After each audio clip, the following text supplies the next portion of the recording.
নারায়ণগঞ্জ জেলা ও মহানগর ছাত্রদলের সকল স্তরের কমিটি বিলুপ্ত করায় সিদ্ধিরগঞ্জবাসী ও বিএনপি নেতাকর্মীদের মাঝে স্বস্তি ফিরেছে। সরকার পরিবর্তনের পর থেকে নারায়ণগঞ্জ মহানগর ছাত্রদলের সভাপতি রাকিবুর রহমান সাগরের বিভিন্ন কর্মকাণ্ডে এলাকাবাসী অতিষ্ঠ হয়ে উঠেছিল। সঠিক সময় কেন্দ্র থেকে এসব কমিটি, বিশেষ করে মহানগর ছাত্রদলের সভাপতি রাকিবুর রহমান সাগরের কমিটি বিলুপ্তি করায় এলাকার বিএনপির সমর্থক ও নেতা কর্মীরা স্বস্তির নিঃশ্বাস ফেলেছে।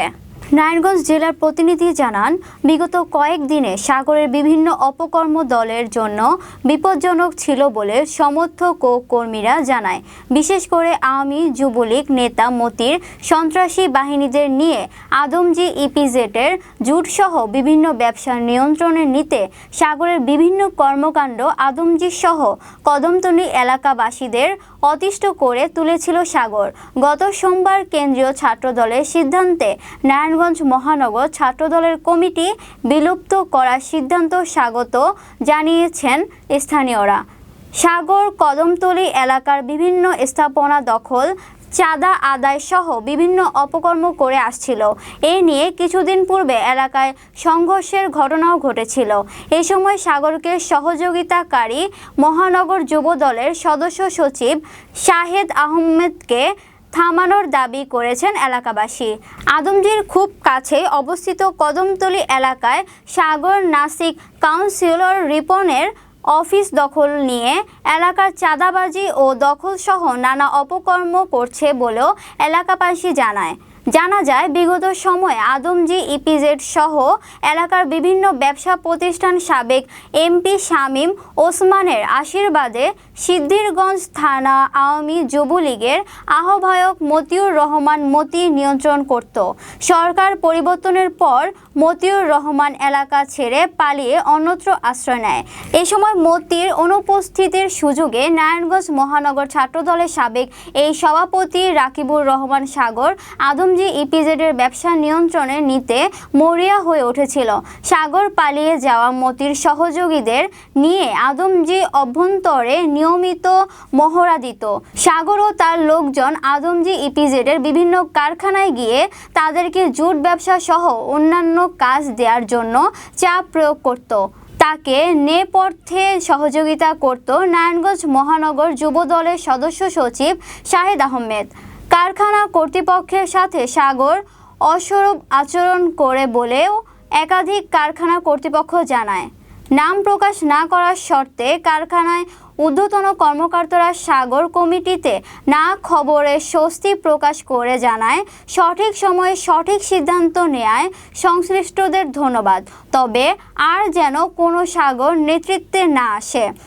মিটিং করেছি যাতে আমাদের এলাকায় কোনো চাঁদাবাজি না হয়, কিন্তু আমাদের 7 নম্বর ওয়ার্ডের গলাকাটা কাশিমের ছেলে সাগর, যে নাকি মহানগর ছাত্রদলের সভাপতি, সে এমন কোনো জায়গা নাই যেখানে চাঁদাবাজি করে নাই। সে কদমতলী কুলের প্রত্যেকটা দোকানে 200-300 টাকা করে প্রতিদিন চাঁদা উঠায়। সে পানি উন্নয়ন বোর্ডের বিভিন্ন দোকানপাট উঠায় সেখানে চাঁদা দাবি করে। সে ময়লার গাড়িগুলো আটকায় দিয়া মানুষকে জিম্মি করে সে মানুষ দীর্ঘদিন কষ্ট করছে, এই ময়লার গাড়িগুলোতে কোনো কাজকর্ম করতে পারে নাই, সেখানে চাঁদা দাবি করছে। যখন চাঁদা সে পাইছে, সে নতুন করে কাজকর্ম করতে আবার সুযোগ দিছে।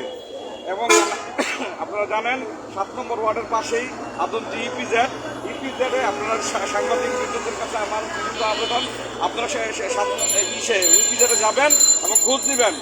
ইপিজেডের প্রায় বেশিরভাগ কারখানাতে সাগর হুমকি দামকি দিয়া জোট বাইর করতেছে। সে একটা বিশাল সন্ত্রাসী বাহিনী নিয়ে আওয়ামী লীগের যারা বিগত দিনের বিএনপির উপরে স্টিমগুলো চালাইছে, পানি আক্তারের লোক, বিভিন্ন সন্ত্রাসী বাহিনীর সাথে আব্দুল্লাহ মতি, আপনারা জানেন সাবেক যুবলীগ নেতা, মতির সাথে আব্দুল্লাহ ইপিজেডে ব্যবসা করতেছে। এবং এখানে সে এদের সাথে মিলা আমরা যখন এগুলা বাধা সৃষ্টি করছি যে চাঁদাবাজি করা যাবে না, সে 7 নম্বর ওয়ার্ড বিএনপি কার্যালয়ে হামলা চালাইছে। হামলা চালাইয়া ব্যাপকভাবে ভাঙচুর করছে।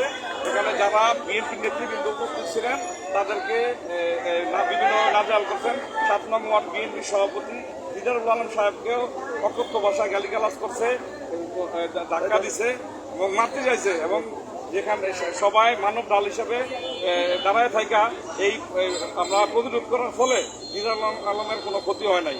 এবং আমি শামীম আহমেদ ডালি, আমি সিদ্ধিরগঞ্জ থানা বিএনপির অন্যতম সদস্য। আমার উপরেও হামলা চালানোর জন্য তারা চেষ্টা করছে, কিন্তু আল্লাহ রাব্বুল আলামিনের দয়া আমাদের কিছু করতে পারে নাই, আমি নিজেরা সেভ করতে পারছি। তো আমরা এত সংগ্রামের পরে, এত রক্তের বিনিময়ে যে দেশকে আবার নতুন করে স্বাধীন করলাম, এই চাঁদাবাজের কাছে জিম্মি হওয়ার জন্য না। আমি আপনাদের সাংবাদিক ভাইদের মাধ্যমে এই দেশবাসীর কাছে, নারায়ণগঞ্জ কাছে আবেদন জানাই, এই চাঁদাবাজকে রুখতে হবে। আমরা এই গলাকাটা কাশেমের ছেড়ে এই সাগরের থেকে মুক্তি চাই, আমাদের 7 নম্বর ওয়ার্ডবাসী মুক্তি চায়। এই সন্ত্রাসীকে কোনোভাবেই আর বাড়তে দেওয়া যাবে না। আপনারা সবাই সচেতনভাবে ওর বিরুদ্ধে লেখালেখি করেন, যাতে আমরা আরেকটা গলাকাটা কাশেম যাতে আমাদের এলাকায় না পাই। হ্যাঁ, ওই যেভাবে এলাকার মানুষের জিম্মি করে হুমকি দামকি দিয়ে সবকিছু গ্রাস করতে যেতেছে, আপনার ভূমি ব্যবসায়ী যারা আছে এদের থেকে বিরাট অঙ্কের চাঁদা দাবি করে, যারা অবৈধ গ্যাস সংযোগ দেয় এদের সাথে সংযোগ করা, সে এলো বিভিন্নভাবে চাঁদাবাজি করতেছে গ্যাস সংযোগ অবৈধভাবে দিয়া। ঠিক আছে, তো এই সব বিষয়ে আপনারা সচেতনভাবে একটু তদন্ত করে দেখবেন আমার কথাগুলো সত্যি কিনা।